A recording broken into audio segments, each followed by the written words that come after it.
है, काम में लिया जाता है जब जैसे जरूरत पड़ता है। और उस कर्म को करने के लिए कोई शरीर जरूरत पड़ता है। अगर वो बहुत सारे पाप कर्म, मतलब नेगेटिव एक्शंस, पाप कर्म जो दूसरों को दुख देता है, पाप पुण्य का हम चर्चा कर चुके हैं। तो पाप कर्म अगर तैयार है, फल देने के लिए समय उपलब्ध है, अनुकूल है, तो वो पाप कर्म को भोगने के लिए अथवा अनेकता में बदलने के लिए शरीर चाहिए। उसी के अनुसार शरीर बनाया जाता है।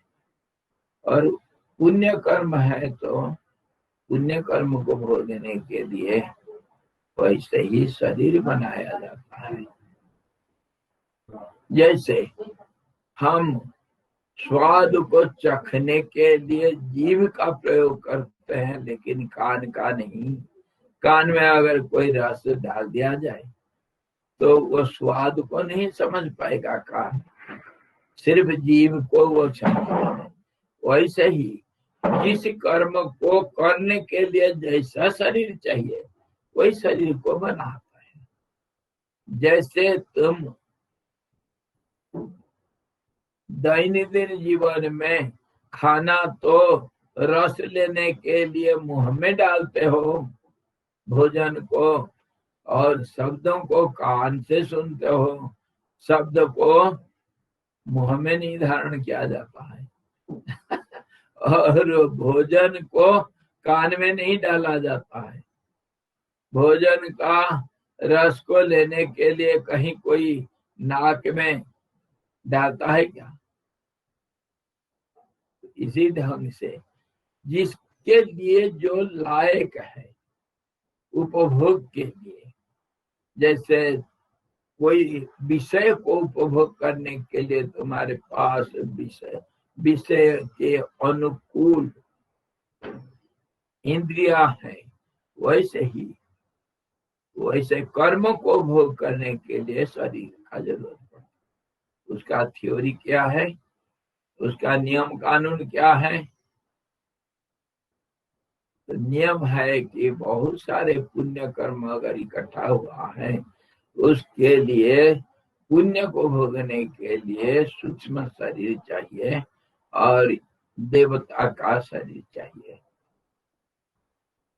वो स्वर्ग में जा करके देवता बन करके अनेक किस्म के शरीर, सूक्ष्म शरीर धारण करके वो पुण्य कर्म को भोग करते हैं।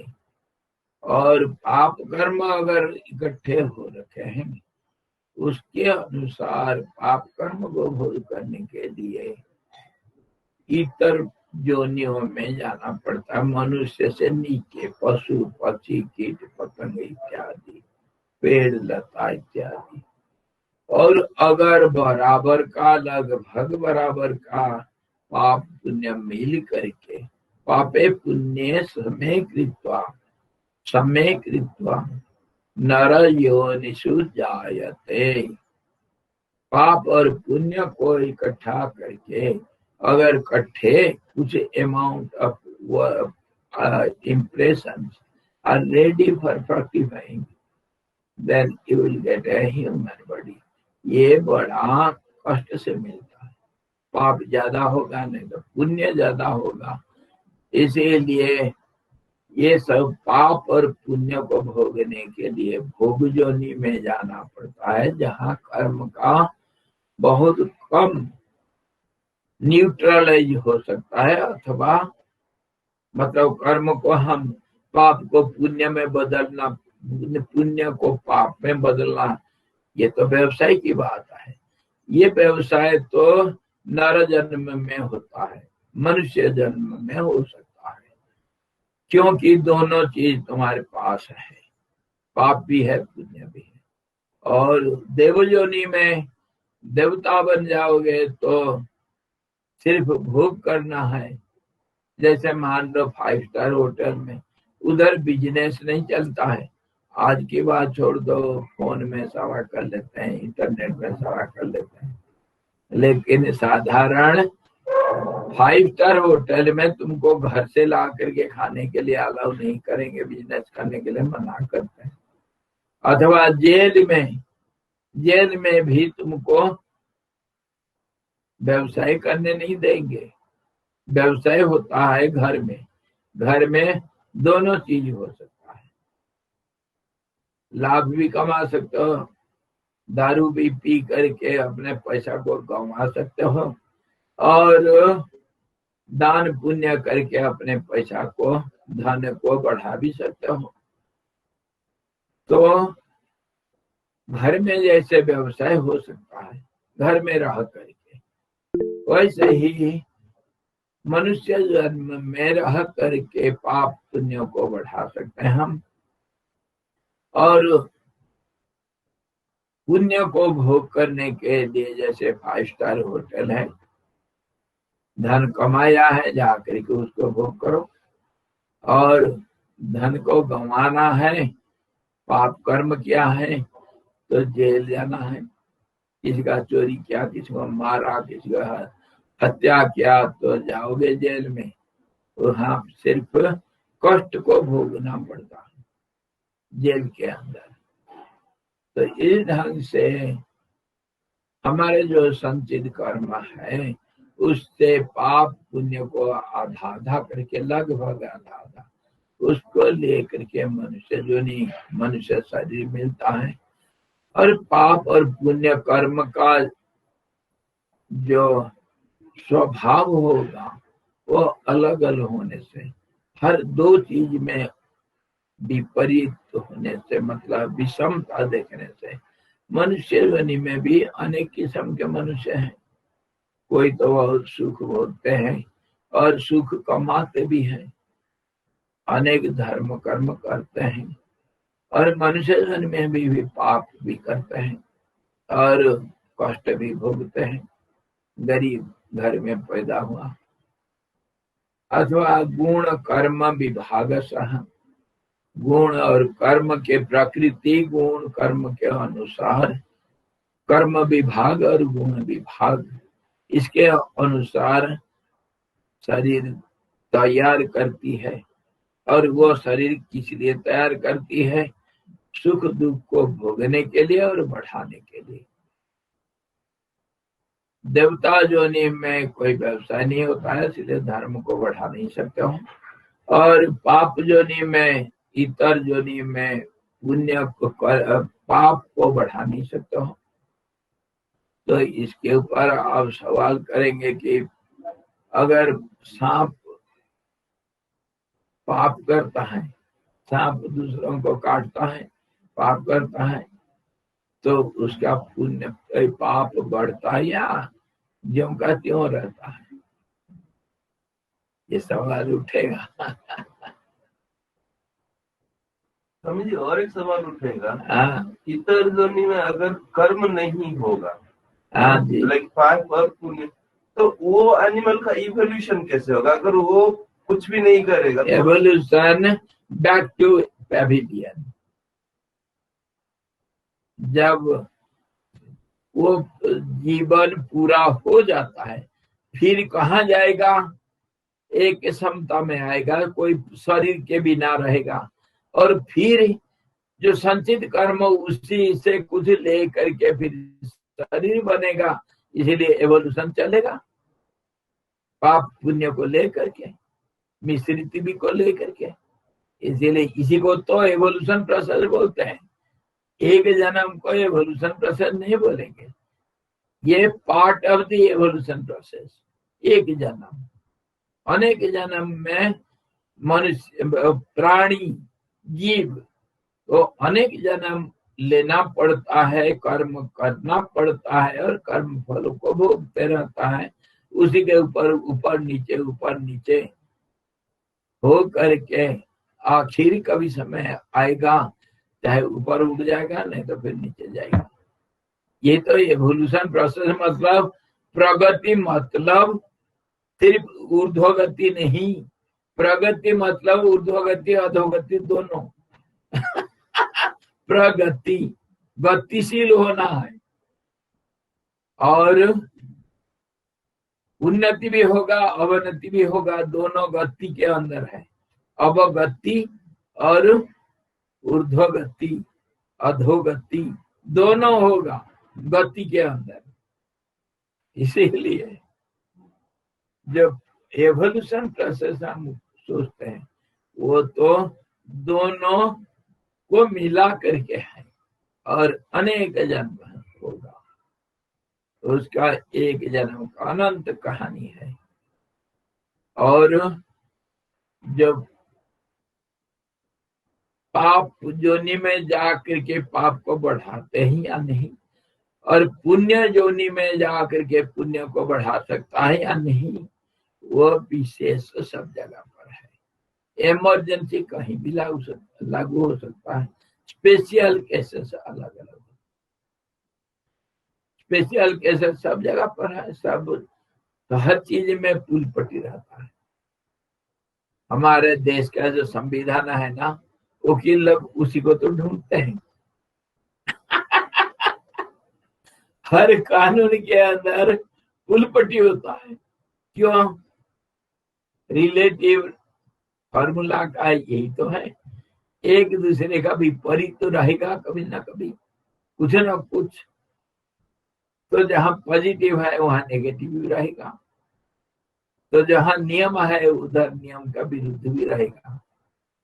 उसके अंदर तोड़ फोड़ करके जो सूक्ष्म दृष्टा होता है, मतलब जो इसका तीक्ष्ण बुद्धि होती है, वो नियम को तोड़ मरोड़ करते हैं। और भाषा का हमेशा दो अर्थ होगा। मैं कहा ना, आज ही सुबह बता रहा था ये बच्चों को। मैं ऐना में जब था जंगल में, देखो भाषा का कैसे दो अर्थ होता है। जंगल में रहता था अकेला, कोई है ही नहीं आस पास, कोई सुनने वाला नहीं, देखने वाला नहीं, अकेला जंगल के अंदर छोटा सा मैदान। और वहाँ ऐना देवी वन दुर्गा के मूर्ति है, मंदिर भी है। और वहाँ मैं 3 साल रहा था। तो एक दिन की बात है, मैं दोपहर की बात, अरे मतलब होगा बस ये शरद ऋतु होगा, मतलब आश्विनी का भादों आश्विनी का बात है। ये सितंबर अक्टूबर के बाद आसमान बड़ा साफ रहता है, मौसम सुनहरा रहता है। मैं बाहर, वो मैदान में, छोटा सा मैदान, चारों तरफ घना जंगल, उसी में थोड़ा थोड़ा धूप है, और उसमें मैं नाचता गाता रहा। नाच रहा हूँ, मेरा आनंद के मारे गाना गा रहा हूँ, जोर जोर से चिल्ला चिल्ला करके, और नाच रहा हूँ। अकेला, देखने वाला कोई नहीं। शिव जी ऐसे ही नाचते हैं, नटराज कैलाश के ऊपर धुना रमाए उसे राख जमाता है। आप ही गावे, आप बजावे, आप ही राग जमाता है। निरंजन बन में प्रभु जोगी एक रमता है।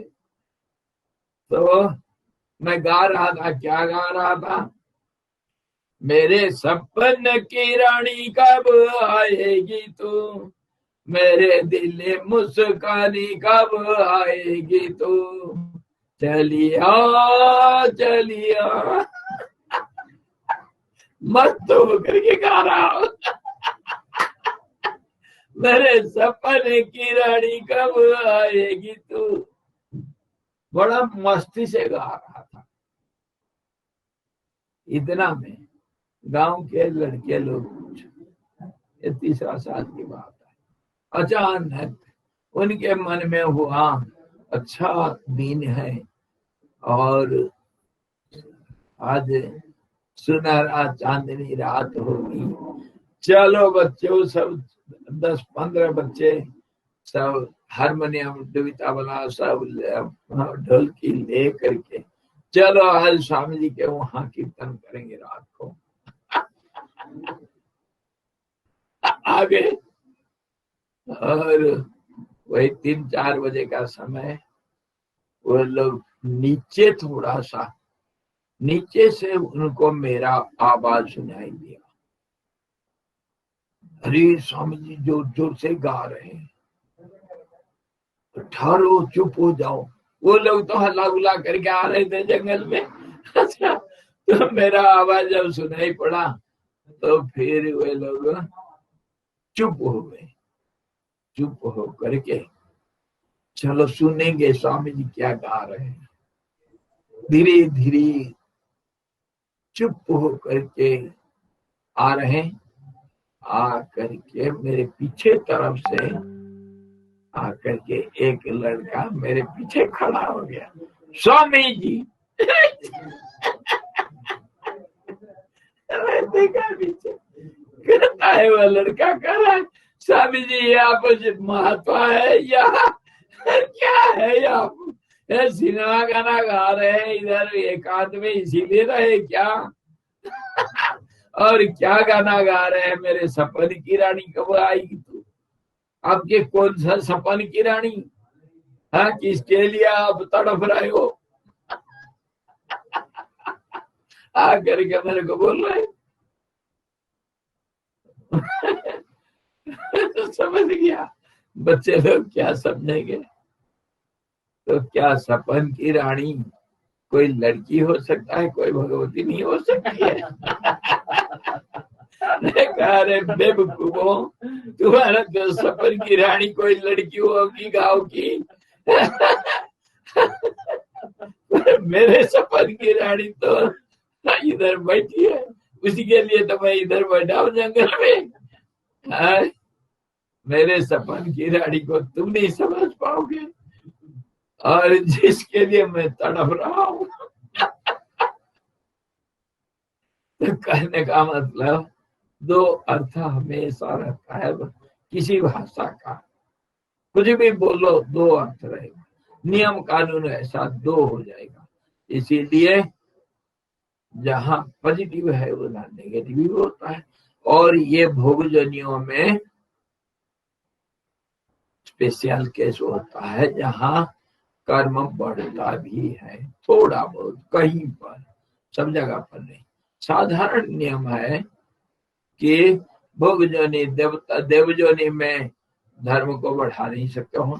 इसीलिए कहा गया गीता में, क्षीणे पुण्य मर्त्य लोका विसंति। वहां पुण्य को भोग करते करते वो सब खत्म हो जाता है, जब फिर मर्त्य मंडल में आना पड़ता है। मर्त्य मंडल जहाँ एक समूहाट बैलेंस स्टेट है, मतलब दोनों को बढ़ाने के लिए मौका जहाँ है, पाप को और पुण्य को दोनों को बढ़ाने के लिए मौका है। और वो कौन मर्त्य मंडल? उसी में ये मनुष्य जनी को माना गया। मनुष्य जनी इसीलिए दुर्लभ है। हर वर्ष शरीर त्यागने के बाद क्रेडिट डेबिट बैलेंस चेक होता है। हाँ जी, डेबिट बैलेंस और डेबिट क्रेडिट चेक होगा, बैलेंस शीट निकलेगा, उसी के अनुसार तुम्हारे क्या मूलधन क्या क्या कहते हैं उसका प्रिंसिपल, जो कल जो शुरू करोगे जिससे, उसको क्या कहते हैं? अरे बैलेंस, हाँ मूल बैलेंस, कैरी फॉरवर्ड। हाँ carry forward Swami ji, carry forward, carry forward आगे ले जा सकते हैं उसको। जी जी, कैरिंग फॉरवर्ड या brought forth, BF brought forth. वो बैलेंस रहता है। तो इसी ढंग से हमको हमारे एवोल्यूशन प्रोसेस में जाना पड़ता है। इससे कोई है थोड़ा बहुत इधर उधर हम निकाल सकते हैं, उसमें पुलपटी धर्म सूक्ष्म इसी को कहते हैं, और उसी को लेकर के थोड़ा बहुत हम अदल बदल कर सकते हैं, नहीं तो पूरा तो बदलना संभव नहीं। इसी का प्रकृति का नियम कहते हैं, नियति कहते हैं। और इस नियति का नियमों को जो अच्छी तरह भली भांति जानता है, भली भांति जो जानता है इसका रहस्य को, वही थोड़ा बहुत अदल बदल कर सकता है। जैसे हम फाइलों को पेंडिंग रख देते हैं और उसको पूरा नष्ट नहीं कर सकते हो। आज जो करना है उसको कल करने के लिए जो माहिर है इधर उधर करने के लिए आजकल तो सब करते हैं। टेबल के नीचे मिल जाए हाथ को हाथ तो फाइल अभी को अभी चल पड़ेगा, और टेबल के नीचे नहीं मिला कुछ तो टेबल के ऊपर फाइल पड़ा रहेगा। इस ढंग से हमारे जिंदगी का जो क्या करते हैं एवोल्यूशन, जो गति जीवन का जो एवोल्यूशन का हिंदी में क्या कह रहे हो, एवोल्यूशन जो, अरे यार प्राकृतिक प्रक्रिया नहीं, एवोल्यूशन का हिंदी विकास, इवॉल्व ना, हमारे जीवन यात्रा उत्क्रांति। अरे यार कहाँ से ले आते, साधारण जो व्यवहार में चलता है, जीवन यात्रा मान लो, जीवन यात्रा। क्रमागत उन्नति। अरे वो ऐसा एक शब्द, जीवन यात्रा, हमारे जीवन यात्रा चलता रहता है। प्रगति मान लो, जो कुछ मान लो, जीवन चक्र, हाँ? संसार चक्र ऐसे ही चलता है। अच्छा, हाँ, संसार चक्र कहते हैं, उसमें हम बरबस उसी के अंदर पिस जाते हैं।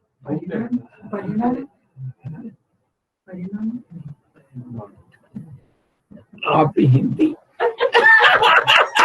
The good part is he's really learning Hindi in this room. Maybe after 1 month you will see a very good परिणाम माने consequence, परिणाम। तो जैसे भी होगा इस ढंग से हमारा शरीर बनता है कर्म के अनुसार, और ये कर्म जो है, ये कर्म का स्वभाव जो होगा वो अति सूक्ष्म होने से समझना बड़ा कठिन है। जैसे मान लो एक भिखारी को 2 रोटी दिया, उसी में प्यार से दिया या गुस्सा से दिया या नाराज होकर के दिया या फेंक दिया या प्यार से गले बैठा गोद में बैठा करके खिलाया, कितने किस्म से 2 रोटी दे सकते हो, या पूजा करके दिया, तो उसके अनुसार फल मिलता है, फल उसी के अनुसार होगा। Just opposite to the action, in the mood and motive और the attitude you have done the work. Accordingly, the reaction or the result of the action will be derived. और वो सूक्ष्म रूप से फिर जाकर के चित्त में सबकॉन्शियस में जाकर के जमा होता रहता है, उसको कोई अल्टर नहीं कर सकता है, शक्ति है किसी के पास नहीं है। इसीलिए हमारे चालू कालू पल्ला झाड़ दिए कि गहना कर्मणा गति, नबडी कैन अंडरस्टैंड। प्रकृति का सूक्ष्म रहस्य को समझना बड़ा कठिन है, लेकिन कुछ कुछ मूलभूत रहस्यों को उसको तो हम समझ सकते हैं विचार करने से, लेकिन सूक्ष्म रहस्यों को समझना इतना आसान ही नहीं। सिर्फ एक ही समझ सकता है जिसका मन के परे स्थिति है, वही समझ सकता है। मन के परे जिसका स्थिति है वो मन की बातों को समझ सकता है। तो इस ढंग से जो शरीर को हमको मिलता है, शरीर जो मिलता है वो शरीर कर्म के अनुसार और पूर्व मानसिकता अनुसार, मानसिकता कहना मतलब मन का सूक्ष्म जो चित्त है वही तो है मन, मन का सूक्ष्म रूप, उसके अनुसार तुम्हारे शरीर बनता है। इसीलिए मैं कहा पहले बनते हैं तकदीरें, फिर बनते हैं शरीर। पहले प्रारब्ध लाया जाता है, उसी से शरीर का गठन प्रक्रिया शुरू हो जाता है। और इसके ऊपर कल भी विस्तार रूप से हम विचार किए थे। एक मकान बनाने के लिए पहले ब्लूप्रिंट तैयार होता है किसके, आर्किटेक्ट के मन में, और फिर उसके बाद इंजीनियरों के मन में घुसता है वो ड्राइंग के ब्लूप्रिंट के अनुसार। उसके बाद फिर कॉन्ट्रैक्टर को मिलता है, कॉन्ट्रैक्टर से फिर जो मिस्त्री है जो सच प्रैक्टिकली उसको खड़ा करेगा, तब तक इंग्रेडिएंट्स इकट्ठा करना पड़ता है। कैसा मकान बनेगा उसी के अनुसार इंग्रेडिएंट्स इकट्ठा होगा। ईंट का बनाओगे, कंक्रीट का बनाओगे, मिट्टी का बनाओगे, मिट्टी पत्थर का बनाओगे, या सीमेंट पत्थर का बनाओगे। आजकल नया ब्लॉक मिल रहा है कोल ब्लॉक, उसको बनाओगे, या टीन का बनाओगे, क्या बनाओगे, तो उसी के अनुसार फिर चीज इकट्ठा करेंगे ना। हम पंचकर्म का बनाए रखे जो शेड बनाए है ना, उसमें कोई ईंट पत्थर नहीं लगा है। एस्बेस्टॉस का 2 पल्ला है, बाहर तो टीन है जिंक सीट, और अंदर है एस्बेस्टॉस नहीं, और दूसरा चीज है जो ये क्या हीट प्रूफ है, हाँ हीट प्रूफ है। और बीच में गैप दिया गया, उसमें वो क्या उडूल उसको भरा गया, ताकि ठंड गर्म अंदर बाहर नहीं होगा। वेदर प्रूफ ऐसा बनाया गया जो पंचकर्म होगा अंदर, तो उससे शरीर गर्म होगा, ठंडा होगा, इसलिए बाहर का जलवायु का असर नहीं पड़ेगा, इसलिए बनाया गया ऐसा। तो जैसा बनाना है उसी के अनुसार तो मटेरियल इकट्ठा करोगे ना। इसलिए शरीर तो एक मकान है, और उसको बनाने के लिए कर्म के अनुसार, ब्लूप्रिंट के अनुसार मटेरियल से इकट्ठा होता है। कहाँ से इकट्ठा करोगे? पंचभूतों से। तो कौन करेगा? प्रकृति है क्रियमाणानि गुणे ही कर्माणि सर्वसा। गुण विभाग और कर्म विभाग से दोनों गुण आपस में गुणा गुणेषु वर्तन्ते मत्वा न सज्जते। जो तत्ववित्त है, तत्व को जानने वाला जो है, वो ये जानता है कि गुण गुणों के साथ मिल करके जो रिएक्शन होगा, गुण एक दो गुण दूसरा गुण के साथ मिलेगा, तो उससे क्या होगा? जो कॉन्सिक्वेंस आया उसी का एक्शन कहते हैं, कर्म हुआ। 2 गुण आपस में टकराएंगे जब, 2 forces clash against each other, then third force is created. That is called creation or action. उसी को action कहते हैं। तो गुण गुणों के साथ जब टकराते हैं, तो क्यों टकराएंगे? विषमता के कारण। समता होने से टकराव नहीं, विषमता के कारण एक लहर दूसरे लहर के साथ टकराते हैं। लहरों से लहरें टकराते हैं क्यों? लाखों अरबों बुदबुदे बन जाते हैं क्यों? बन के फिर बिगड़ते रहते हैं क्यों? महासागर का तो स्वभाव ही यूं, यही है स्वभाव सागर का। ऐसे ही इसी को कहते हैं प्रकृति।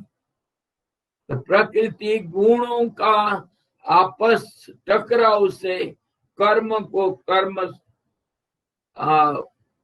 जैसे गुण विभाग से कर्म विभाग को सिद्धि करता है प्रकृति, और इसी में शरीर एक उपकरण बनता है, शरीर एक निमित्त बनेगा, निमित्त मात्रम भव सभ्य साची। इसीलिए कृष्ण ने कहा अर्जुन को कि अरे अर्जुन, तू करने वाला है कौन? करने कराने वाला तो मैं हूं, और तू कैसे करता है? कर्म करके कह देता है कि शंकरस्य च कर्ता हम। शंकर का कर्ता तू कैसे बनेगा? न यम दहन्ति पावकाः न चैत क्लेदवन्त्यापो। इस आत्मा को ना कोई हवा सुखा सकता है, उड़ा सकता है, ना आग जला सकता है। तू कहता है मैं मारूंगा इनको, तू कौन होता है मारने वाला? और देख, मैं काल के रूप में सबको मारने वाला और काल के रूप में सबको पैदा करने वाला। काल ही पैदा करता है, काल ही नष्ट करता है। समय है, समय ही सब कुछ करता है। इसी ढंग से कहा गया कि मनुष्य जन्म बड़ा दुर्लभ है, और इसी जन्म में ही पुण्य को बढ़ा सकते हैं, पाप को भी बढ़ा सकते हैं। यदृच्छा तेन गंतव्यम, यथेच्छसि तथा कुरु। कोई जबरदस्ती नहीं, इधर बलात्कार नहीं, अत्याचार नहीं, इधर तुम्हारे स्वेच्छाचार चलेगा। तो तुमको जो पसंद है करो यार, खड्डे में जा, नहीं तो आसमान में उड़ना तो उड़, मर्जी तेरी। स्वामी जी, आपके प्रारब्ध कर्म में ये ग्रह नक्षत्र कहाँ फिट हो जाते हैं? लाइक हाँ, क्यों नहीं? कर्म तो बड़ा कर्म है तो कर्म का ग्रह नक्षत्र होता है। ग्रह नक्षत्र ये जो एस्ट्रोलॉजी है, सबका इनपुट है इसमें। एक चेक कर्म किया नहीं जाता है। देश काल परिस्थिति के अंदर ग्रह नक्षत्र भी है। प्रारब्ध तो लाया गया पहले, उसके ऊपर कोई किसी का प्रभाव नहीं है। वही बेस के बेसिस पे उसी के अनुसार वो जब चल पड़ा, उसके अनुसार सारे आगे अनंत अनंत कहानियां, सारे दुनिया इकट्ठे हो जाता है। इसीलिए तो कहा गया one atom moves here, the whole universe has to move. The whole universe has to move. एक यहाँ अगर एक तितली, एक बटरफ्लाई अगर फड़फड़ाता है तो यूनिवर्स के दूसरे तरफ सृष्टि प्रलय होता है। तो क्यों स्वामी जी, क्यों नहीं हो रहा है? हम तो देखते नहीं कितने तितलियां फड़फड़ाते हैं बगीचा में, लेकिन कुछ नहीं हो रहा है। कैसे? क्यों नहीं पूछते हो? इसलिए नहीं होता है कि उसका रिएक्शन फिर हो जाता है, साथ साथ नदी है, एक्शन का रिएक्शन होता है। जब एक फड़फड़ाया, दूसरा फड़फड़ाया तो दूसरे का एक दूसरे का प्लस माइनस 0 हो जाता है। इसीलिए नहीं होता, पर इन्फ्लुएंस तो है, इन्फ्लुएंस तो है, हर चीज का इन्फ्लुएंस है।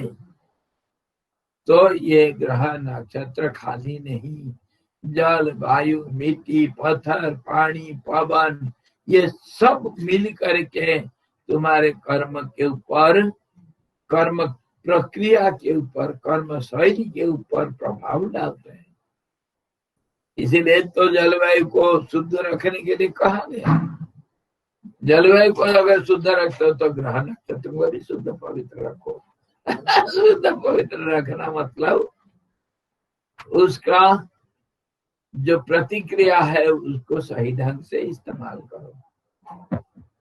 प्रतिक्रिया तो सबका है, क्रिया का प्रतिक्रिया होगा। अगर कोई है दुनिया में तो उसका स्वभाव होगा, वो स्वभाव दूसरों को प्रभाव कर डालेगा, स्वभाव दूसरों के ऊपर प्रभाव डालेगा। इसीलिए जो कुछ है खाली ग्रह नक्षत्र क्यों? अरे तुम्हारे दो भाइयों में लड़ाई हो जाता तो ग्रह नक्षत्र का क्यों नहीं होगा? तुम्हारे ऊपर प्रभाव। एक घर में दो भाई चुप नहीं बैठ सकते हैं, लड़ाई करते हैं। स्वामी जी, क्या प्रारब्ध को बदलने में गुरु कृपा काम कर सकती है? सबको बदल सकते हो। बदलने के लिए 4 कृपा चाहिए, खाली गुरु कृपा नहीं, आत्म कृपा भी चाहिए।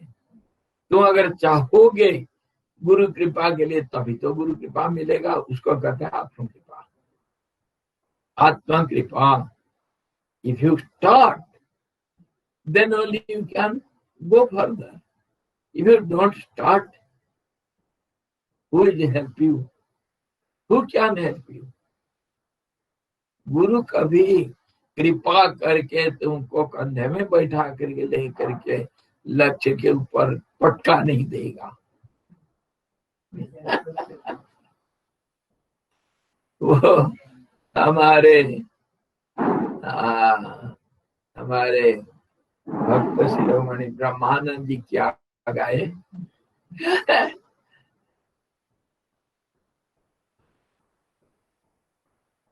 कृपा गुरु कृपा पाप की मटकी ब्रह्मानंद पटकी। पाप की मटकी, गुरु कृपा हुआ जब वो, ये भजन याद नहीं आ रहा है, जब गुरु कृपा हो जाता है, मेरे सिर में जो पाप की घड़ा था उसको मैं तोड़ दिया। गुरु कृपा होने से तुमको तोड़ना पड़ेगा। हाँ जी, गुरु नहीं तोड़ेगा। इसको बार बार मैं कहता था, आत्मा कृपा चाहिए, गुरु कृपा चाहिए, शास्त्र कृपा चाहिए, और आत्मा कृपा में ये परमात्मा भगवत कृपा चाहिए। भगवत कृपा कैसे? वो है दैव, नियति। नियति भी अनुकूल होना चाहिए और अपना इच्छा भी होना चाहिए। गुरु का कृपा पाने के लिए और शास्त्रों को अध्ययन करके, शास्त्र का वचन को, शास्त्र मतलब शास्त्र भी है, और शास्त्र मतलब जो तुम्हारे गाइड है, सब कोई भी गाइड हुआ, जो दिशा निर्देशक होते हैं, शास्त्र भी हो सकता है, बड़े तुम्हारे तुमसे जो बड़े हैं, जो जिनको तुम आदर्श मानते हो, उनके भी वचन, महात्मा ऋषि मुनि लोग, इनके जो वचन है, ये सारा मिल करके शास्त्र कृपा। उसको अगर समझ करके, मान करके अपने चरित्र में उतारा, तभी उसको कहते हैं शास्त्र कृपा। कृपा हो गया शास्त्र। उसके बदौलत अपने इच्छा जागती है कि मैं गुरु के पास जाऊं और गुरु कृपा को प्राप्त करूं, तो फिर गुरु कृपा मिलेगी। फिर आगे बढ़ोगे, तब अपना जब धर्म मेघ होगा तैयार, बारिश करेगी धर्मों को, तब फिर धर्म मेघ समाधि लगेगा और फिर परमात्मा की कृपा बारिश होगी। ये सारे कृपा चाहिए। स्वामी जी, ये चाह तो ठीक है, लेकिन आप जो एक स्टोरी बताते हो, लाइक एक जो फक्कड़ था बोला होगा होगा होगा, 3 बच्चे हुए, या साई बाबा या जो नीम करोली बाबा, ये सब जो सीधा आते हैं और आपका एकदम प्रारब्ध ही चेंज कर देते, ये कैसे होता है? लाइक वो तो आपका एकदम लाइक आप उसमें तो ये कैसे होता है, एक पर्टिकुलर कोई केस लाएंगे, देश काल परिस्थिति को विचार करके हम बता सकते हैं, लेकिन वो स्पेशल मैं कह रहा हूँ ना, स्पेशल केसेस कहीं भी है और कैसे होता है उसको एक कोई विशेष घटना को लेकर के हम विचार कर सकते हैं, नहीं तो जो साधारण नियम यूनिवर्सल रूल्स उसको मैं बता रहा हूँ। Universal rule is common rule. अपवाद कहीं भी हो सकता है। हाँ, अपवाद कहीं भी हो सकता है, स्पेशल केसेस। बच्चे दो मुंह के पैदा हो जाते हैं और चार हाथ के हो जाते हैं, वो अपवाद। हाँ, 2 सिर वाला बच्चा पैदा होता है और इतना बड़ा सिर, हाथ पैर इतने इतने पैदा होता है, तो विशेष तब तो सब जगह पर देखा जाएगा।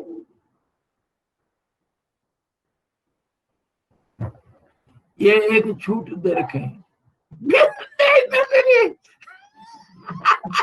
गड़बड़ी कैसे करेंगे? मानसिक छूट है स्वामी जी, ये छूट है सिर्फ मानसिक सोच जहाँ पर सब्सिडी दिया जाता है, सब्सिडी है। तो कहते हैं रघुनंदन, शीघ्र विनाशी जो क्षण आदि काल है, वह जैसे स्वप्न भूमि में 30 घड़ी के दिन के रूप में दीर्घ प्रतीत होता है, वैसे ही यह संसार स्वल्प काल स्थायी होने पर भी स्थिर शाश्वत लक्षित होता है। जैसे एक पल कितने अस्थाई है और वो अस्थाई पल कितनी जल्दी बदल जाता है, लेकिन स्वप्न में तुम क्या देखते हो? जाग जाने के बाद स्वप्न काल स्थिर रूप से दिखता है ना, और दिन का कितना घड़ी है, घड़ी के अनुसार घंटे तो 12 घंटा मानो, और घड़ी के अनुसार 30 घड़ी, दिन रात पूरा को लेकर के 60 घड़ी में हमारे हिंदुस्तानी, हमारे भारतीय संस्कृति के अनुसार दिन का विभाजन घड़ी पल से होता है। 60 घड़ी का 60 पल होता है। तो जैसे 1 घंटा का 60 मिनट होता है और मिनट का 60 सेकेंड होगा, वैसे ही तो वो कहते हैं जो 30 घड़ी का दिन है वो स्वप्न में क्या हो जाता है, लंबा भी हो जाता है, छोटा भी हो जाता है। बहुत लंबा भी हो सकता है, छोटा भी हो सकता है।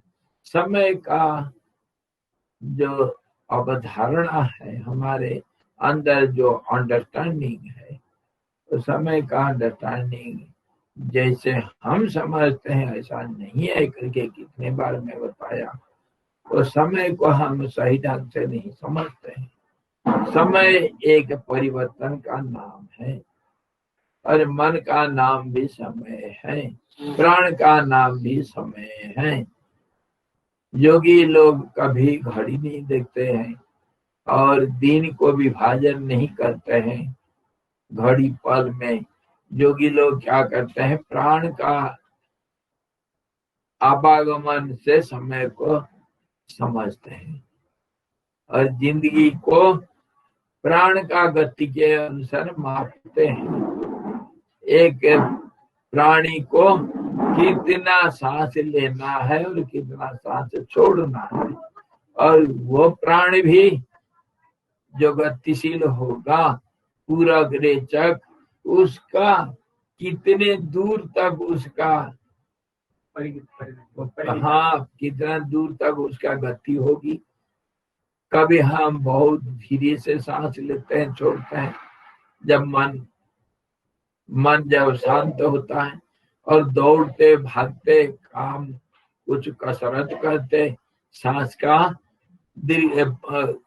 का जो दूरी वो ज्यादा हो जाता है। वो मतलब सांस को तुम खर्चा किए, सांस तुम्हारा धन है, और वो धन को अगर ज्यादा खर्चा कर दिया तो जीवन का जो अवधि वो घट जाएगा। इसीलिए देखा गया मजदूर लोगों का उम्र बहुत कम होता है, और जो मानसिक ढंग से काम करते हैं उनका जीवन बढ़ जाता है। और जो पूजा पाठ जब तक में ध्यान भजन में जब ज्यादा समय बिताते हैं उनका जीवन का जो अवधि वो खुद बढ़ जाता है, और मरण को भी जय भी किया जा सकता है। स्पेशल हमेशा सबके लिए नहीं, साधारण मनुष्य के लिए नहीं।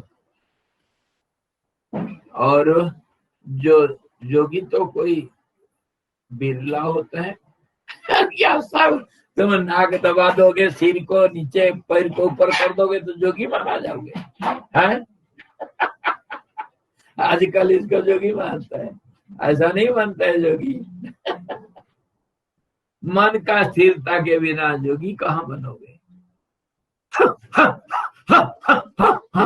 हो गया जोगी, इतना में जोगी नहीं बनते। तो ये सारे जो कहा गया समय का ज्ञान हमको जो है वो आधा अधूरा है। हम तो जानते हैं समय के बारे में थोड़ा बहुत, लेकिन वो सही नहीं पूरा। तो वही समय स्वप्न में कभी दीर्घ मालूम होता है, कभी सूक्ष्म मालूम होता है। जो जागृत का समय वो बदल जाता है स्वप्न में। और उदाहरण के लिए कभी स्वप्न में 2-3 जन्म को भी देख सकते हो, जबकि जागृत में आधा घंटा है वो। तो समय का ऐसा अलग अलग दृष्टिकोण है। वैसे ही कह रहे हैं कि संसार स्वल्पकाल स्थायी होने पर भी ये संसार जो है ये पल भर का संसार है। किसका? परमात्मा का पल भर का और तुम्हारे कल्पों का कल्प। और कल्प कुछ नहीं, कल्प मतलब कल्पना। कल्पना को कल्प कहते हैं। जो हम कल्प युग युगांत को लेकर के कल्प मान रखे हैं, कुछ एक धारणा बना रखे हैं समय के बारे में। कितनी चतुर्युगी बीत जाता है तो एक कल्प होता है। कल्प मतलब तो कल्पना है, कल्पना करते रहो। तुम्हारे कलयुग 32,000 साल का होगा तो मेरा कलयुग 2 पल का होगा। क्यों नहीं होगा? मन की बात है, समय की बात है, समय का समय समझ की बात है। ये जो चित्त विलास नहीं, चित्त विलास है क्या था है वो, अरे चित्त विलास नहीं, वो जैसे योगवस्थी के यहाँ पे दूसरा एक विलास, वो अरे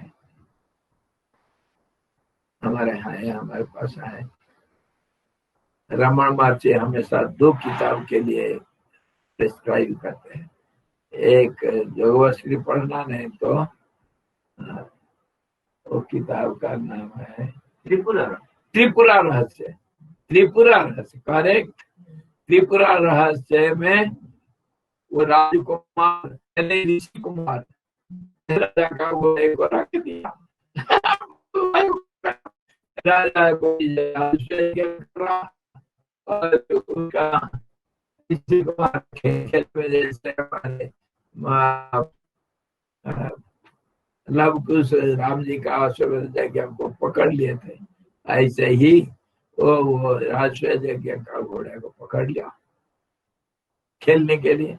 और वो पहाड़ के कंदरा के अंदर, पत्थर के अंदर उसका ऋषि कुमार का ब्रह्मांड है, और उसके अंदर लेकर छिपा दिया घोड़े को। राजा के सैन्य सबका लड़ाई करने के लिए आते हैं, तो ऋषि कुमार तो शक्तिशाली है, उसके सामने क्या लड़ाई करेंगे, सब खत्म हो जाते, कोई कोई आते रहे।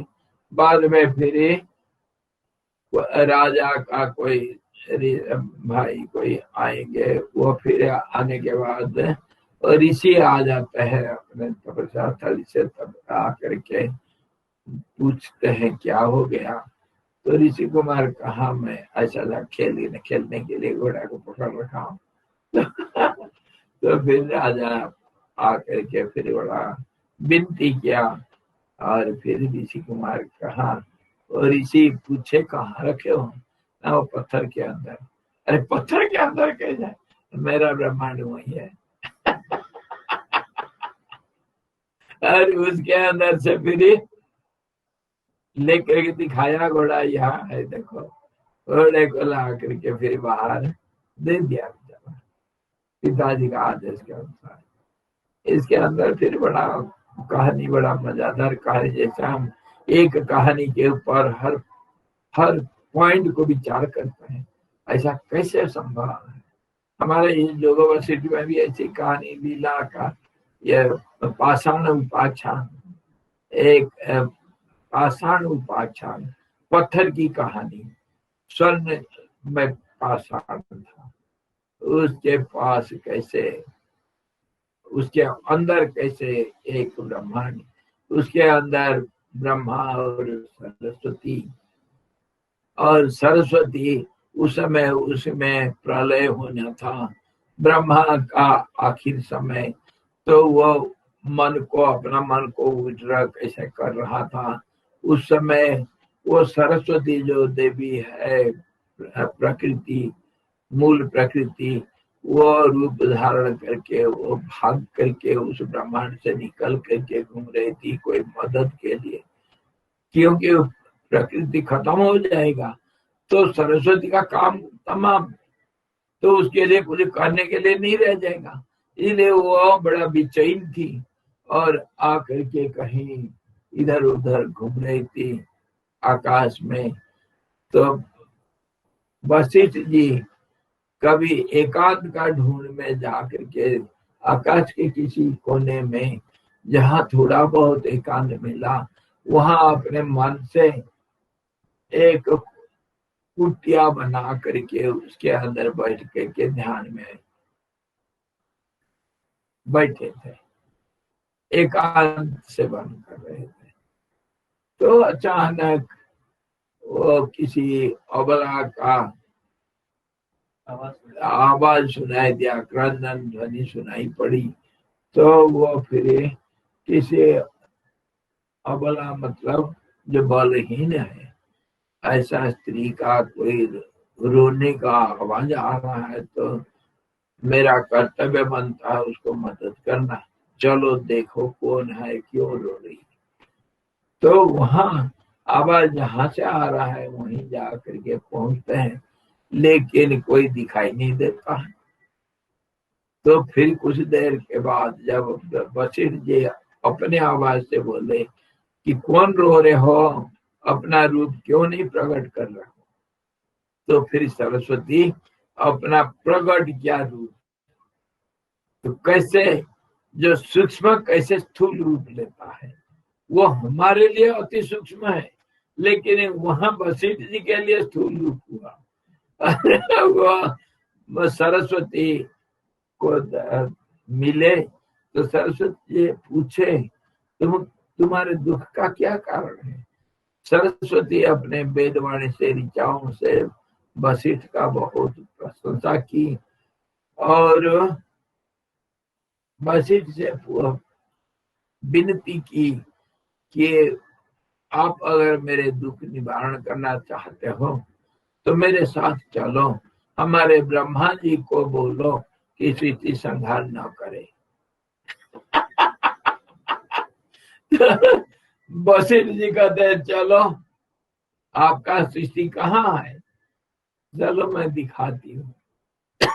लेकर के वो जो सुवर्ण शिला शिला के पास एक पत्थर का टुकड़ा आसमान में, तो उसके पास जा करके पहुंचे दोनों। सरस्वती जी बोलते हैं ये मेरा ब्रह्मांड है? ये तो एक पत्थर का टुकड़ा है, अरे इसका तो कैसे कहते हो ब्रह्मांड है? इसको अगर आप आधुनिक वैज्ञानिक दृष्टिकोण से देखोगे, इस संसार में कितना क्या क्या चीज है, कोई ठिकाना नहीं। संसार में मतलब इसे आकाश के अंदर, अनंत आकाश के अंदर कितनी सृष्टियां है, कोई ठिकाना नहीं, अनगिनत अनंत सृष्टियां। और उसी में स्थूल रूप से अगर देखोगे, हमारे गैलेक्सी के अंदर कितनी ताराएं हैं, नक्षत्र हैं। वो नक्षत्र के बारे में हमको कुछ नहीं मालूम। बहुत मल्टीपल सोलर सिस्टम। हाँ जी, और ऐसा ऐसा गैलेक्सी कितने हैं, कोई ठिकाना नहीं। उसके अंदर कितने ब्रह्मांड, कहीं कुछ और किस रूप से। ये नासा वाले बोलते हैं एक आकाश में कहीं एक सुरा समुद्र है, जहां दारू ही दारू, अल्कोहल ही अल्कोहल है, जो सौर जगत से 56,000 गुना बड़ा है।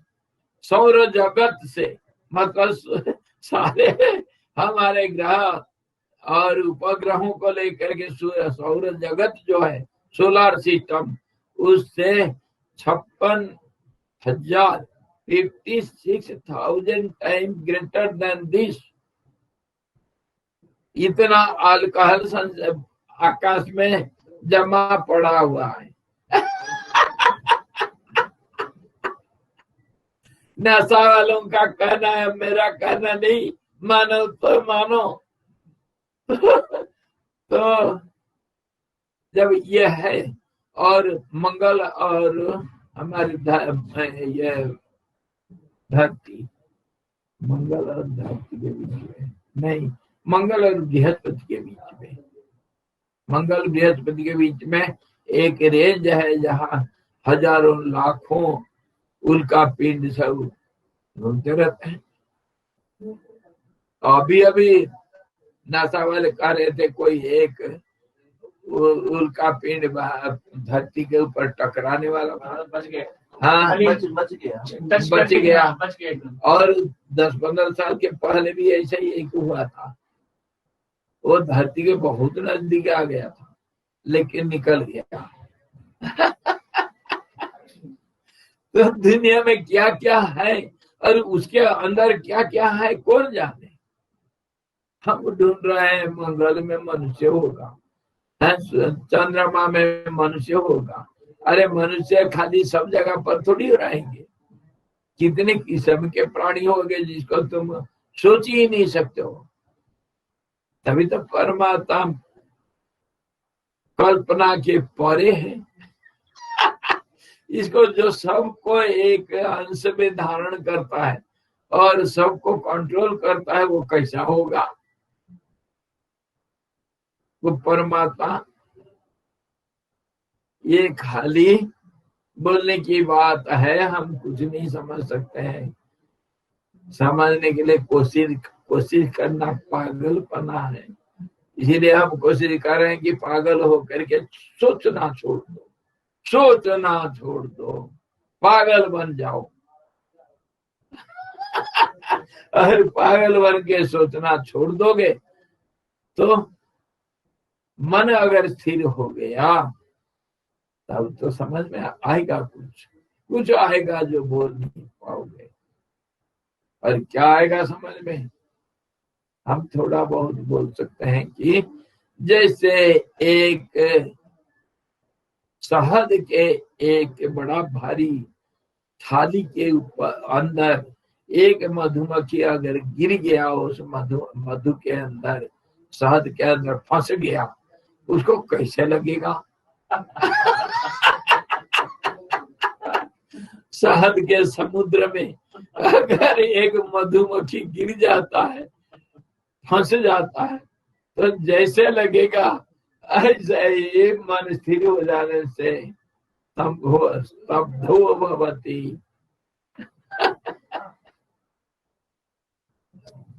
हाँ, ऐसा है, फिर बोल नहीं सकते हो कुछ, तो उसको हम समझने आए। चलो अब शरीर में आओ, तो ये समय भी ऐसे ही बीत जाता है, और समय के अनुसार समय का कोई कीमत नहीं। जैसे तुम समझ को समझते हो वो नहीं है, और इसको समझने से उनका क्या फायदा, हमारा क्या फायदा होगा। ये जो संसार तुम देखते हो ना, समय तो है ना वहां, और समय सारा संसार को हाथ मुट्ठी में रखा है। 4 दिन की चांदनी, फिर अंधेरा छाएगा, और महाकाल के चुंगल से तो कभी नहीं बच पाएगा। कौन बचा काल के चुंगल से। और हमारा जिंदगी एक हाथ पुटकी में पैदा हुआ और गया, और हमारे अंदर इतना घमंड भरा हुआ है। हाँ, आढ्योस्मि धनवान सुखी कन्यस्ति सदृशो मया। अरे 10 मंजिला बिल्डिंग इधर एक थोड़ी है, कलकत्ता में है, बेंगलोर में है, चेन्नई में है, दिल्ली में है। मेरे बराबर हाई कौन? 10 5 स्टार होटल दुनिया में है मेरा। हाँ, टाटा बिरला तो मेरे बच्चे हैं। और अहंकार में हम चूर हैं। और तुम्हारा जिंदगी, तुम्हारे धन, तुम्हारे जो घमंड एक पल का नहीं, एक पल का नहीं। इसीलिए समय के बारे में कहा गया, एक पल का जिंदगी में तुम इतने घमंड कर रहे हो। पैदा हुआ और गया, कैसे? बुद्ध जैसे एक बबल जैसे। ऐसे ही अनंत कोटि ब्रह्मांड बनते बिगड़ते हैं महाकाल के समुद्र में। तो इसीलिए समय को बता रहा है कि हमारे जिंदगी जो है, और जो दृश्य जगत है, यही तो हमारी जिंदगी है। हम देखते हैं हमारे दृश्य में, जो दृश्य जगत है हमारे सामने, वो पल भर का खेल है, और उसको हम इतनी सच्चा मान बैठे हैं। पूरा स्वप्न भी जरूरत नहीं, स्वप्न का एक पल है।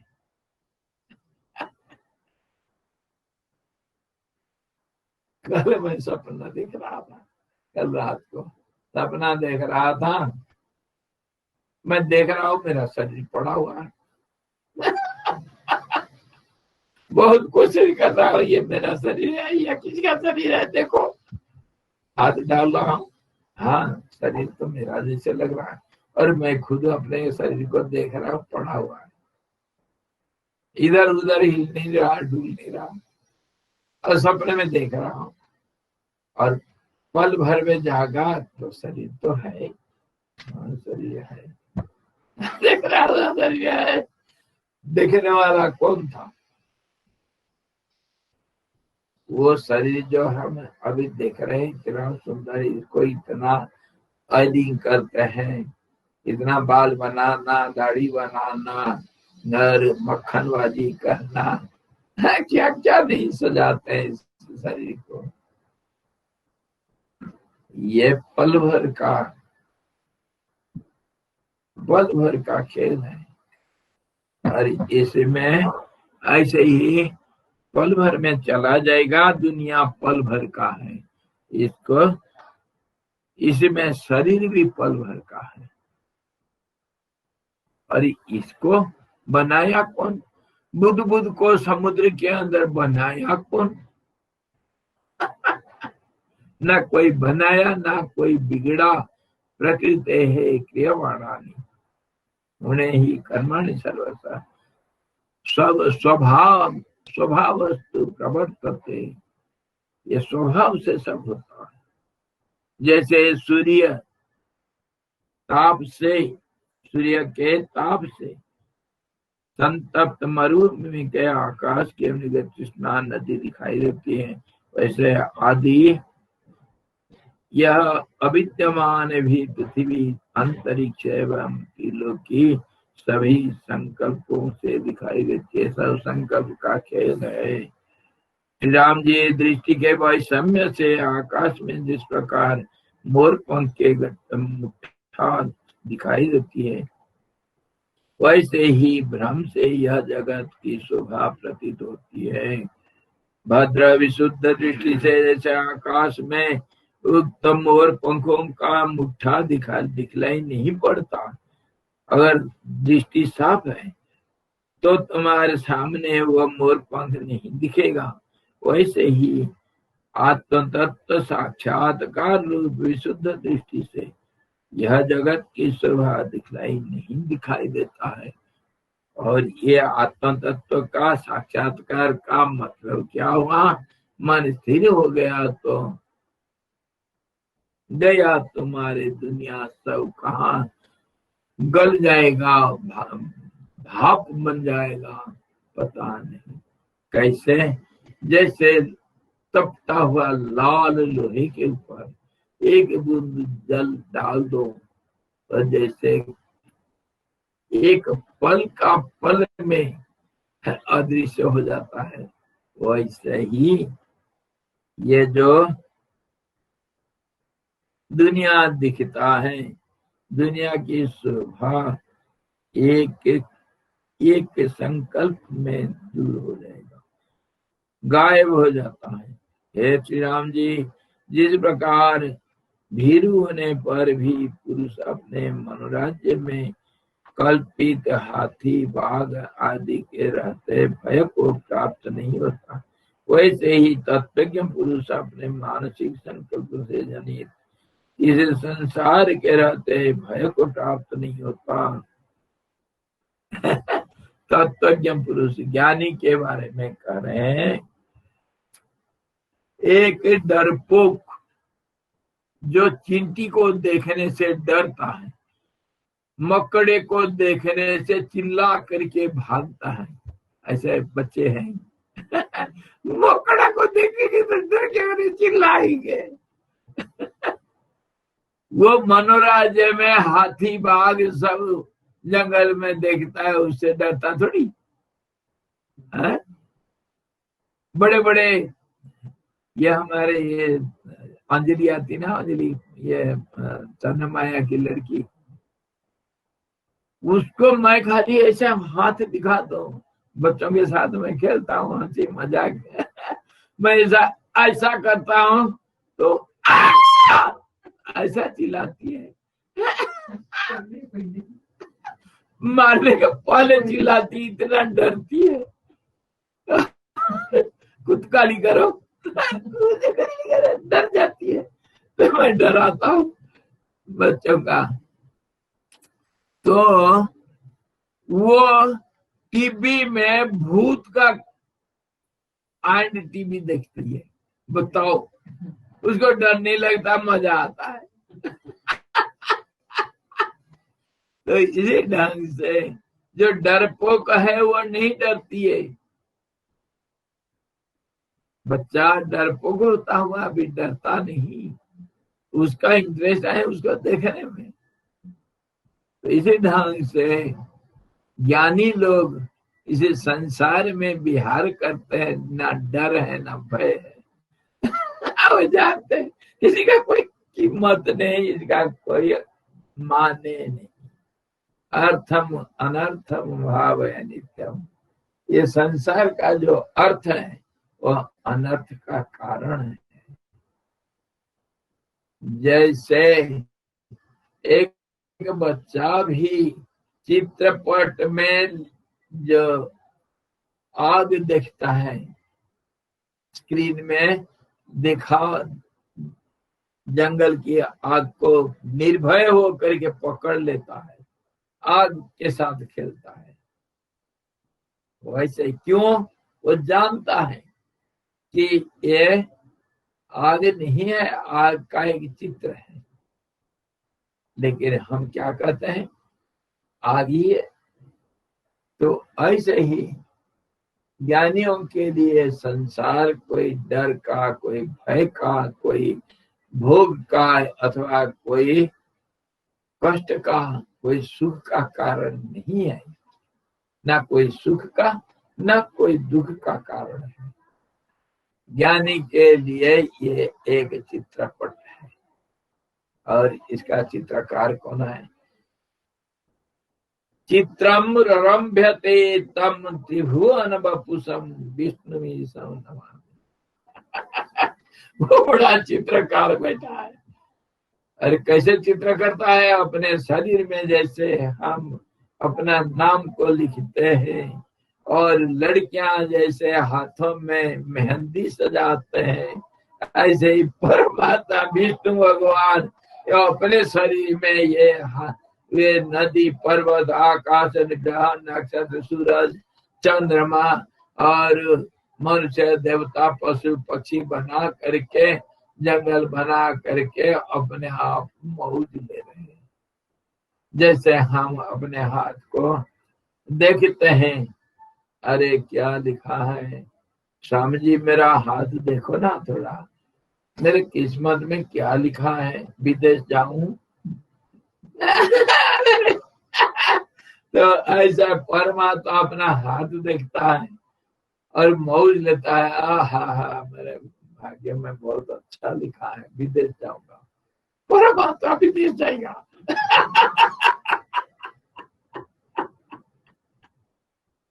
ऐसा हाथ देख करके कल्पना में बड़ा मौज लेता है। विष्णु त्रिभुवन वपुषम, त्रिभुवन जो है उसका शरीर है। और पुरुष सूक्त में क्या होता है?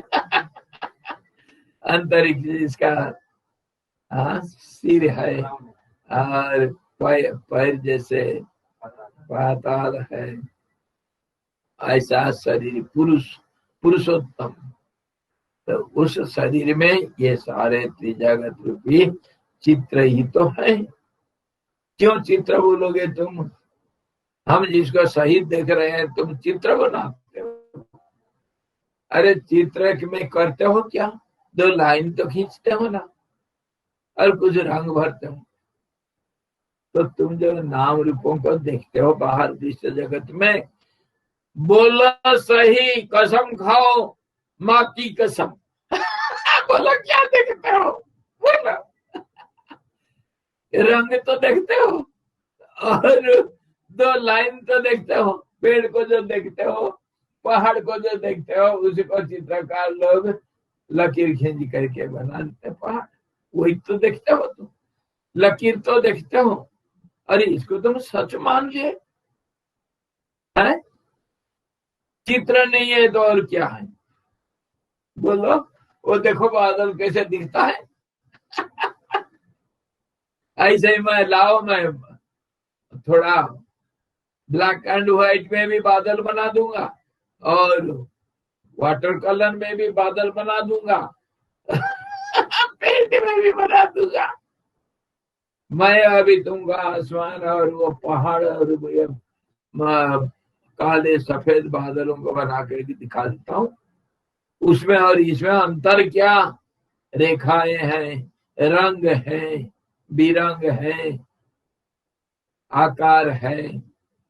और क्या देख रहे हो तुम कि इसको सच मान बैठे हो? ज्ञानी लोग ऐसा चित्रों को देख करके कभी घबराते नहीं और कभी इसके प्रति कोई प्रतिक्रिया नहीं दिखाते हैं। मन उनका विचलित नहीं होता है। और ऐसे ही ऋषि मुनि लोग अहिंसा प्रतिष्ठायाम तस्य समीपे वैरत्याग, ये भावना पक्का हो गया हिंसा अहिंसा आएगा कहाँ? शेर क्या शेर बन जाएगा? शेर तो दो लकीर का फकीर है। ऋषि के सामने, तत्वदृष्टा ज्ञानी के सामने शेर दो लकीर है और कुछ नहीं। वो हिंसा क्या करेगा? और उसके लिए डरना कैसे? जहां डर नहीं, हिंसा नहीं, कोई तो अहिंसा प्रतिष्ठा है, स्वभाव से हो जाता है। एक बार मान लिया दुनिया है ही नहीं, सारी समस्या का समाधान हो जाए। सारी समस्या का समाधान, जड़ खत्म। जड़ में आग लगा दो, पेड़ बढ़ेगा कैसे? जड़ में अगर आग लगा दोगे, पेड़ बढ़ेगा कैसे? दुनिया सच है, ये जड़ है। और ये दुनिया में जड़ में एक जड़ नहीं, मूल जड़ कौन है? शरीर में हूँ, ये पहला जड़ है। और इससे कितने शाखा प्रशाखा जड़ सब निकले हुए, मैं और मेरा। ये तो दुनिया का जड़ है। इसमें अगर आग लगा दिया या काट दिया पूरा जड़ से, तो पेड़ कैसे बढ़ेगा? संसार कहाँ रहेगा? हे राम जी, क्योंकि बहिर्मुख दशा में यह अपनी आत्मा ही सुराकार जगत रूप में भासती है। इसलिए कौन विद्वान इस संसार रूपी मार्ग की स्थिति में किससे क्यों कर डरेगा? अरे ये संसार में जब हम जाते हैं, अब अगर किसी चित्र एक मैप के अनुसार हम चल रहे हैं, मैप में बड़ा भारी मैप में हम चल रहे हैं, तो क्या उसमें मैप के बहुत बड़ा मैप, भारत नक्शा बना रखे हैं मिट्टी में, मिट्टी पत्थर में बड़ा बड़ा बनाते हैं ना, नक्शा बनाते हैं। तो उसके वो जो हिमालय के ऊपर में चढ़ गया, तो मैं कह लूंगा क्या मैं एवरेस्ट के ऊपर खड़ा हूँ? बोलने के लिए तो बोलना पड़ता है, हाँ एवरेस्ट के ऊपर मैं खड़ा हूँ। सच बात है, एवरेस्ट के ऊपर तुमको ठंडा लगेगा? उधर 10 फुट ऊंचा है वो, बड़ा भारी इंडिया नक्शा बना रखे हैं बगीचा में, और उसमें जो हिमालय का एवरेस्ट रिंग है वो 10 फुट ऊंचा है, और हिमालय 4 फुट 3 फुट 5 फुट ऐसा पहाड़े बनाया गया। उसके बाद देश में भारत बनाया गया, और एक किनारे पाकिस्तान बनाया गया। और पाकिस्तान के अंदर जाने के लिए तुमको क्या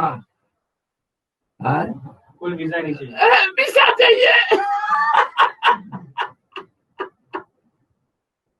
कौन रोकेगा? ऐसा ही आत्मज्ञानी के लिए संसार ऐसे ही है, एक नक्शा मात्र है।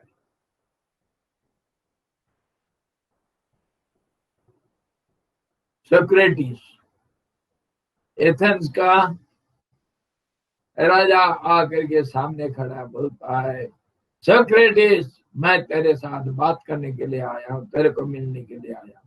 सोक्रेटिस उसके तरफ आंख उठा कर देखता ही नहीं। जब गुस्सा आया, जानते नहीं मैं एथेंस का राजा तुम्हारे सामने खड़ा हूं, मेरा बेइज्जती करते हो? तो 3 बार जब चिल्लाया, सोक्रेटिस ऊपर देखता है उसको, राजा को, और एक मैप फैला देता है, एक नक्शा पृथ्वी का। बोलता है कहाँ खड़े हो, दिखा दो। तब तो मानूंगा मैं तुम राजा हो।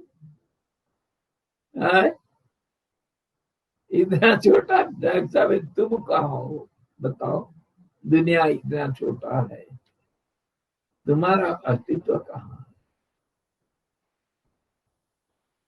हे श्री राम जी, अभी उसी की कुछ बुद्धि शुद्धि करनी चाहिए जो कि भयभीत होता है। शुद्धि से विमल हुए अद्वय आत्मा, अद्वय आत्मा में यह मोह जो जगत के लिए स्थित है दिखलाई नहीं पड़ता है। मोह ममता आत्म दृष्टि से नहीं हो सकता है। दुनिया कहीं है ही नहीं, किसको मैं अपना मानूं, किसको पराया मानूं। मोह और ममता ये मेरा है और ये इस प्रकार सुखदायी अथवा दुखदायी है। कैसे मानूं, किसको अपना मानूं, किसको पराया मानूं। 50 खिलौना लेकर के जब एक बच्चा खेल रहा है, एक घोड़ा है, एक शेर है और एक कार है और एक तोता है, एक हंस है, एक हाथी और एक बिल्ली, एक कुत्ता, इसको लेकर के जो बच्चा खेल रहा है खिलौने के साथ, वो तेरा मेरा कर सकता है या डर भय कर सकता है? खिलौना के साथ खेल रहा है। तो ज्ञानी ऐसे ही संसार में व्यवहार करता है, ना तेरा ना मेरा, ना कोई डर ना भय, ना कोई क्रिया ना प्रतिक्रिया। इस ढंग से ज्ञानी खेलता रहता है। किस उपाय से आत्मा शुद्ध होता है, इसी को कहते हैं शुद्धि करना, दृष्टि को शुद्धि करना। दृष्टि मतलब खाली आंख से देखना नहीं होता है, सारे इंद्रियों को शुद्ध करना। तो सारे इंद्रियों, दृष्टि, श्रवण, मनन नहीं, दृष्टि, श्रवण और घ्राण और स्वाद और स्पर्श, ये सबको शुद्ध करना। शुद्ध करना मतलब कैसा है ये जो तुम इंद्रियों के विषयों को तुम ग्रहण करते हो, वो विषय कैसा है? सच है, झूठ है, पल भर का है, लंबी रहने वाली है, कैसे है वो विषय? सोचो तो इसी का नाम शुद्धिकरण। इसको सोचो, और जब पक्का साफ साफ दिख जाएगा। शुद्धि करना मतलब कोई रॉन्ग लाइन खींच लिया तो उसको रबर से मिटाना, और क्या है? यही तो शुद्धिकरण है, और क्या हो सकता है? रबर से मिटा दो। पेंसिल में कुछ बना रहे थे, फूल का चित्र बना रहे थे, लकीर थोड़ा टेढ़ा हो गया, उसको मिटा दो। ऐसे ही मन में जो हम संस्कारों को इकट्ठा करते हैं, उस संस्कारों को सब मिटा दो। गलत संस्कार पड़ गया, यही तो शुद्धिकरण है। तो यही जरूरत है। तो सवाल उठता है, किस उपाय से आत्मा का शुद्धि होता है? भाई, आत्मा मतलब इधर परमात्मा नहीं, सत्य नहीं। जैसा आत्मा मतलब इधर मन, मन को भी आत्मा कहा गया। इंद्रियों का सिस्टम है मन। हाँ सिस्टम बुद्धि। मन की शुद्धि कैसे होगी? आत्मा का शुद्धि उसी को कहते हैं। शुद्धि कल करेंगे। साबुन लाना, क्या पर्ल लाओगे या सैंडल सोप लाओगे या लक्स या लाइव भाई? लाइव भाई कौन सा सोप लाओगे? या क्या सैनिटाइजर लाओगे? अभी कोरोना काल में कल कुछ लाना, सैनिटाइज करेंगे, नहीं तो हैंड वॉश करेंगे। उसी से हमारा माइंड वॉश करेंगे। कभी कोई किसी धोबी को हरिजन को मिलने के लिए स्वामी जी चिदानंद जी महाराज गए थे, तो वो दूर से थोड़ा हिचकिचा गया वो आदमी, कहा स्वामी जी मैं हरिजन हूँ। तो स्वामी जी बोले कैसे कैसे हरिजन? या मैं धोबी हूँ, कपड़ा सब धोता हूँ, और मुझे आप मिलना थोड़ा दूर से, मैं हरिजन हूँ। तो स्वामी जी कहते हैं अरे तुम धोबी हो, मैं भी तो धोबी हूँ, तुम्हारे दोस्त हूँ। मैं धोबी हूँ, तुम्हारे दोस्त हूँ, तुम मेरे से दूर कैसे? हम दोनों एक ही नाव में हैं। तू कपड़ा धोता है, मैं मन को धोता हूँ, अपना भी और दूसरों का भी। यही तो काम करता हूँ। मैं धोबी हूँ, तू भी धोबी है, तो मैं भी धोबी हूँ। और तू भी झाड़ूदार है, तो मैं भी झाड़ूदार हूँ। सफाई तो करते हैं, कैसे भी सफाई करो। तो कपड़ा का साफ करता है, तो मैं मन का सफाई करता हूँ। वेद का कल देखेंगे साबुन लाना, और अगर याद करोगे झाड़ू गीत सुना दूंगा। सफाई, हाँ झाड़ू गीत सुना दूंगा कल। वो भी झाड़ूदार है। कौन? भगवान। और अंदर बैठा है, गंदगी देख करके बैठे हो तुम चुप। अर्थ यही है, अरे झाड़ूदार कालू, तू अंदर बैठा है, सफाई मैं करूंगा, तू नहीं कर सकता है। अंदर तो बैठे हो, घर के अंदर अगर तू बैठा है तो घर का सफाई कौन करेगा? इतना नहीं कर सकता हो? अरे इज्जत तो बचा अपना, गंदे घर में रहोगे। अंतर्यामी को भक्त कोई गाली दे रहा है, कोई भक्त गाली दे रहा है भगवान को, कहता है तुम अंतर्यामी अंदर तो बैठे हो, और इतनी गंदगी, ये गंदे के अंदर बैठे हो, शर्म नहीं आता है? साफ करो। क्या तुम टट्टी करने से मैं जाऊंगा तुम्हारे चुतड़ धोने के लिए? मैं क्यों जाऊं? अरे घर तो तेरा है, मैं क्यों साफ करूं? बड़ा मजेदार काल झाड़ू गीत है, कल समझाऊंगा। कोई भगत बोलता है भगवान को गाली दे रहा है, ये गाली में कितना प्यार छिपा है।